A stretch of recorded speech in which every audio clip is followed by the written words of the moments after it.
yesterday you guys heard about how I developed suicidal thoughts, how I started to dig myself into this big, huge hole.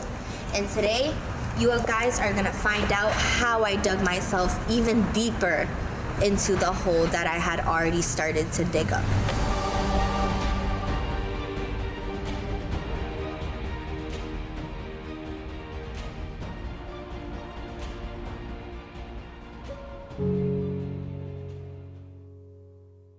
I had a friend who was a promoter in a nightclub in Boston. I became the girl's friend. I went into the nightclub with her one day, and I actually landed the job as a promoter. I was actually the best promoter in that group of promoters. And then I met this girl who was actually a very famous LA model, and she introduced me to being a dancer. The next day I went in there and I started working as a dancer. When it was my 19th birthday party, I celebrated my birthday, and I made sure that the head promoter got me the bottles that I wanted, and I walked in with about 8 popular girls in Boston.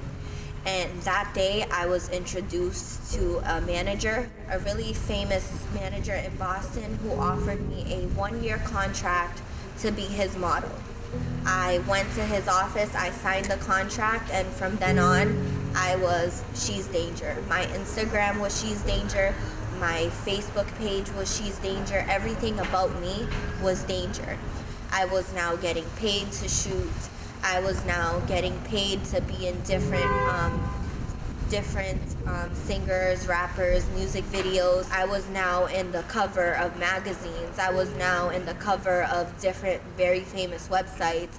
However, what no one knew about me is that behind closed doors, She's Danger wasn't She's Danger, because to go into these clubs, I had to be high, I had to be drunk.